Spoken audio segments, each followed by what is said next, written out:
আচ্ছা, এই ধরো তুমি যে কোম্পানিতে কাজ করছো, সেখানে সারা মাস কাজ করার পরে ম্যানেজার তোমাকে ডেকে পাঠিয়ে বললো, না না, তুমি যে কাজটা করেছো সেটা সত্যিই খুব ভালো। অ্যাপ্রিসিয়েটটা তুমি পেলে, কিন্তু স্যালারিটা সেটা তুমি পেলে না।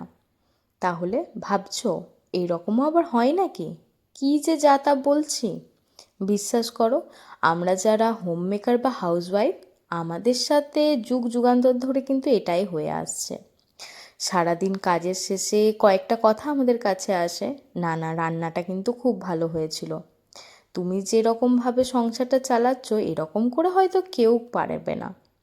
কিন্তু স্যালারি বা রিওয়ার্ড, সেটা কিন্তু আমরা পেয়ে উঠি না।